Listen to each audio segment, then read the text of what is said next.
नमस्कार बच्चों, मैं आपकी हिंदी की अध्यापिका दर्शना। तो कैसे हैं आप सब? उम्मीद होगी आप सब अच्छे होंगे। तो अब आपके लिए मैं वीक में 2 वीडियो लेकर आ रही हूँ। उम्मीद है आपको इससे बहुत सहायता मिल रही होगी। तो आगे ऐसे ही ये निरंतर आते रहेंगे। तो आज इस वीडियो के माध्यम से हम गुंजन हिंदी पुस्तिका कक्षा 7वीं का पाठ 10, जिसका नाम है राखी का मूल्य, ये एक एकांकी है और इसके लेखक जो हैं वो हैं हरिकृष्ण जी। तो इस पाठ का अध्ययन हमने कर लिया था, पिछली वीडियो जाकर आप देख सकते हैं, प्लेलिस्ट में मिल जाएगी। कक्षा 7वीं की जो प्लेलिस्ट है, हम इसमें करेंगे प्रश्न उत्तर।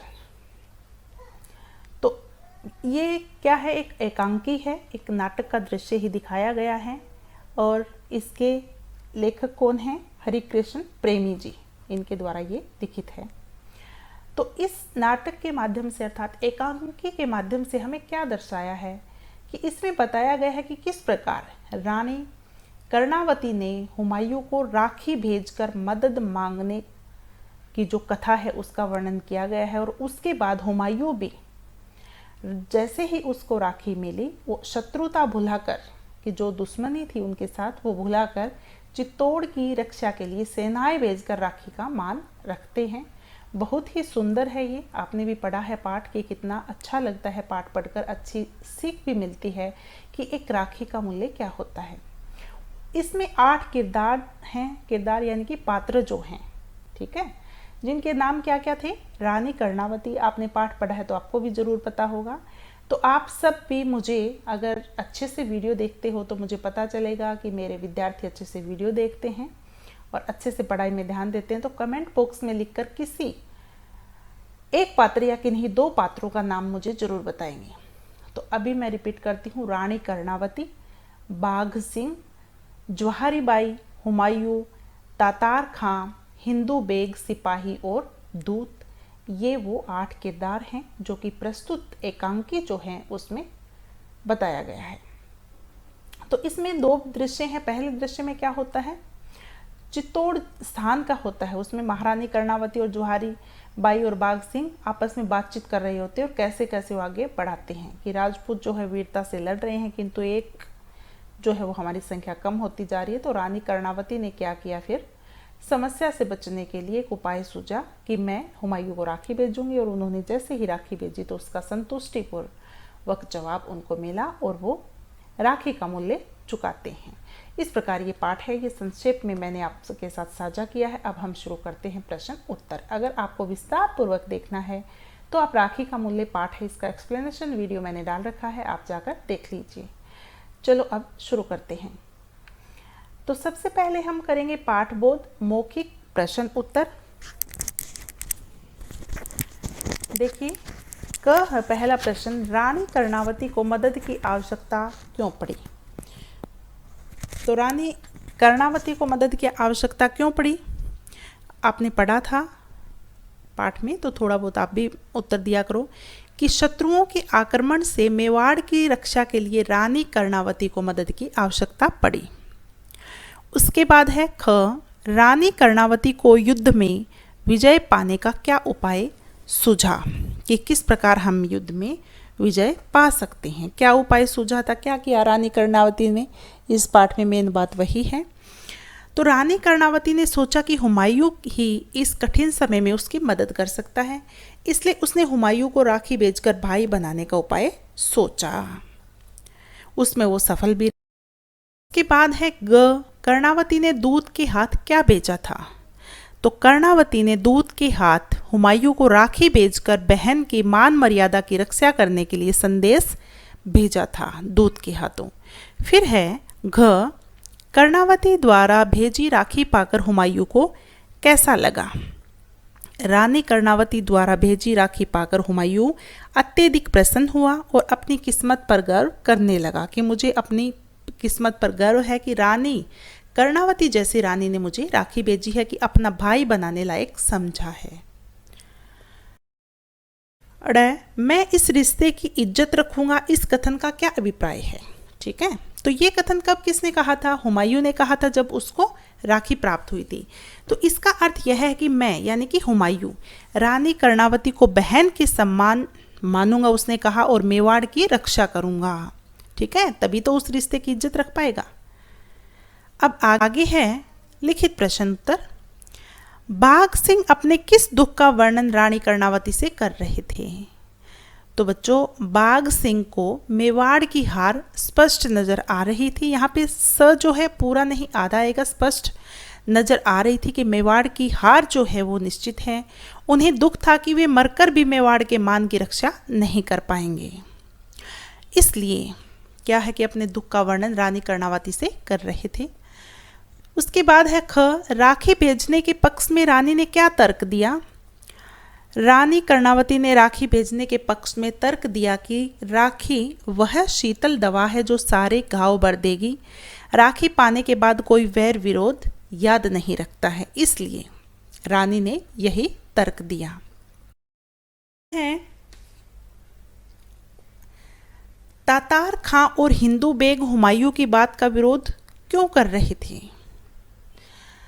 महारानी कर्णावती के पति स्वर्गीय महाराणा संग्राम सिंह ने कसम खाई थी कि वे मुगलों को हिंदुस्तान से खदेड़े बिना चित्तौड़ में कदम नहीं रखेंगे, पहले मुगलों को हिंदुस्तान से भगाएंगे। हिंदू बेग और तातार खां यह भूले नहीं थे, इसलिए वे हुमायूं की बात का विरोध कर रहे थे कि आप ये स्वीकार क्यों कर रहे हो। ठीक है, इसलिए वो क्या कर रहे थे? उनकी बात का विरोध कर रहे थे। उसके बाद है इस एकांकी से हमें क्या प्रेरणा मिलती है? क्योंकि ये हमने सब दृश्य पढ़े हैं इसमें, तो इससे हमें क्या प्रेरणा मिलती है, यानी कि क्या सीख मिलती है?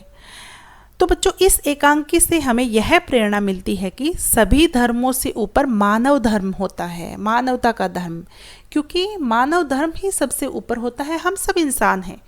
तो आपने कभी क्या सोचा है कि हिंदू, मुस्लिम, सिख, ईसाई ये धर्म जो हैं क्या भगवान ने बनाए? ऊपर से बनकर नहीं आए ना, क्योंकि सबके दो आँखें हैं, दो कान हैं, दो पैर हैं, दो हाथ हैं। ऐसा तो नहीं कि हिंदू जो है उनके 4 आँखें हैं, मुस्लिम जो है उनकी 5 आँखें हैं, क्योंकि कोई भी इसमें अंतर नहीं है। सबको एक समान, सबको बराबर बनाकर भेजते हैं ऊपर से। तो भगवान जो कुछ भी कर रहा है, हमारा खुदा है जो कर रहा है वो, क्योंकि सबका मालिक एक है।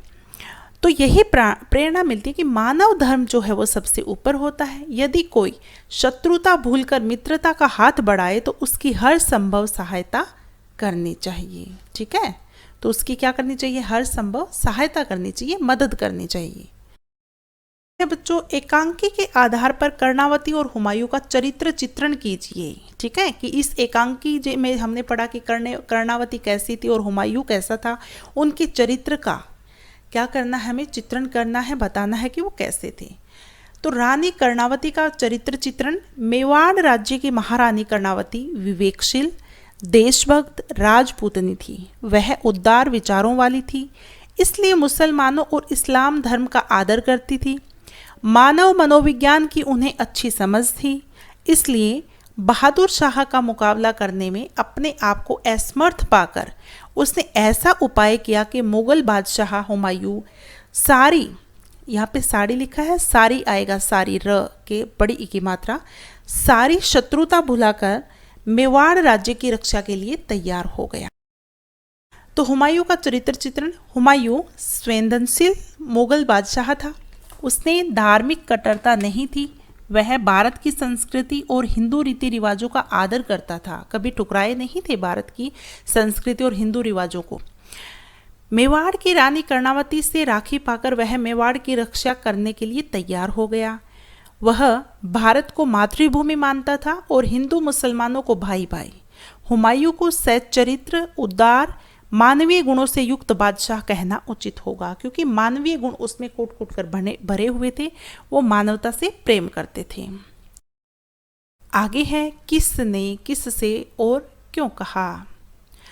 देखिए, पहली पंक्ति किसने किससे और क्यों कही। उन्हें रहना पड़ेगा और हमें उन्हें रखना होगा। तो किसने कहा, किससे कहा और क्यों कहा। कर्णावती ने जवाहरी बाई से कहा, क्योंकि जवाहरी बाई मुगलों को शत्रु कह रही थी। कर्णावती के अनुसार भारत अब मुगलों की भी जन्मभूमि हो चुकी है। ठीक है, तो ये तो कहा। अभी दूसरा है, हम तो आज्ञा पालन करना जानते हैं, सम्मति देना नहीं। ठीक है, तो ये होगा, बाघ सिंह ने कर्णावती से कहा, क्योंकि कर्णावती ने हुमायूं को राखी भेजने का निश्चय किया, वे बाघ सिंह से उनकी सहमति होगा, यहाँ पे सहमति जानना चाहती थी। वह केवल आदेश की प्रतीक्षा में था कि क्या किया जाए। अब है, मेवाड़ की इज्जत मेरी इज्जत है, जाओ। ओके, ये किसने कहा, किससे कहा? यहाँ पे भी इज्जत जो दूसरी बार इज्जत लिखी गई है उसमें ये थोड़ी टाइपिंग मिस्टेक है, जो आधा आएगा। तो बच्चों, हुमायूं ने दूत से कहा क्योंकि उसने कर्णावती की राखी स्वीकार कर भाई का फर्ज निभाने का निर्णय ले लिया था। इसके बाद आ गए यहाँ पर अनुच्छेद आधारित प्रश्न उत्तर। आइए देखते हैं। राखी के धागों के विषय में हुमायूं ने क्या बताया? राखी के धागों के विषय में हुमायूं ने क्या बताया?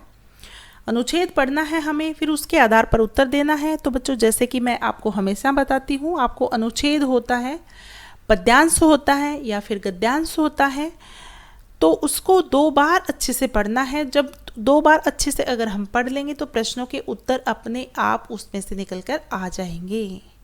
ठीक है, तो ये अनुच्छेद भी आपको पढ़ना है। राखी के धागों के विषय में हुमायूं ने क्या बताया? तो राखी के छोटे छोटे 2 धागे दुश्मन को भी मोहब्बत की जंजीरों में जकड़ देते हैं। ठीक है, ये सब बताया। फिर है ख, हुमायूं ने अपनी खुशकिस्मती किसे कहा है? वो खुश क्यों हो गया था? कि मेवाड़ की बहादुर रानी ने हुमायूं को राखी भेजी, इसी को उसने खुशकिस्मती कहा है। ठीक है, आगे है ग, हिंदुस्तान का इतिहास किस बात का गवाह है? तो हिंदुस्तान का इतिहास इस बात का गवाह है कि राखी के धागों ने हजारों कुर्बानियां कराई हैं, कि राखी के धागे का कितना मोल है, कितना पवित्र होता है। फिर है घ, हुमायूं दुनिया को क्या बताना चाहता था? हिंदुओं ने रस्मों रिवाज मुसलमानों को उतने ही प्यारे हैं। हुमायूं दुनिया को यही बताना चाहता था कि हिंदुओं के जितने भी रस्मों रिवाज हैं वो मुसलमानों को भी इतने ही प्यारे हैं, उसमें कोई दो राय नहीं है। ये सब दुनिया को वही बताना चाहता था, क्योंकि रक्षाबंधन का त्यौहार वैसे हिंदुओं का त्यौहार माना जाता है, पर उसने भी अच्छे से जो राखी भेजी उसका सम्मान किया। ठीक है, उसने बताया कि वो त्यौहार मुझे भी प्यारा था। अब है सही विकल्प चुनिए कि बाघ सिंह ने ऐसा क्यों कहा कि मरकर भी मेवाड़ की रक्षा नहीं कर पाएंगे? क्योंकि राजपूतों के पास तोपखाना नहीं था, जब युद्ध चल रहा था तब की बातें हैं ये। फिर है ख, काफिला बनाकर अरब नहीं भेजा जा सकता, किन के लिए कहा गया? ठीक है, कि हुमायूं और अन्य मुसलमानों के लिए ये बात कही गई। हुमायूं ने अपना डेरा कहाँ डाला हुआ था? बिहार में गंगा तट पर अपना डेरा डाला हुआ था। अब हम करते हैं, तो भाषा ज्ञान में क्या है? पर्यायवाची शब्द। जैसा कि मैं हमेशा बताती हूँ, एक ही शब्द के कई नाम होते हैं। जैसे सूर्य है, सूर्य का नाम रवि भी होता है, प्रभाकर, दिनकर, सूरज, ये सब क्या है? सूर्य के ही नाम है। इसी प्रकार किसी दूसरे नाम को पर्यायवाची शब्द कहा जाता है। जैसे किस्मत, किस्मत को भाग्य भी बोल सकते हैं। फिर है खुशकिस्मत, तो भाग्यशाली। फिर है इज्जत, आदर, हिफाजत, रक्षा, तारीफ, प्रशंसा, कि किसी की तारीफ करते हैं, प्रशंसा करते हैं। कुर्बानी, बलिदान, अफसोस, दुख, फौज, सेना, क्योंकि फौज को सेना बोलते हैं हम। तो ये तो हुए हमारे पर्यायवाची। भाववाचक संज्ञा, तो बच्चों भाववाचक संज्ञा आपको बनानी है। वीर की क्या होती है? वीरता। और कायर की क्या होती है? कायरता। और शीतल की क्या होती है? शीतलता। एंड गवाह की क्या होती है? गवाही। तो ये आगे है। पढ़ना की क्या होती है? पढ़ाई। लिखना की क्या होती है? लिखाई। ये भाववाचक संज्ञा हम पढ़ रहे हैं, कुछ शब्द दिए गए हैं, उनकी भाववाचक संज्ञा बनानी है।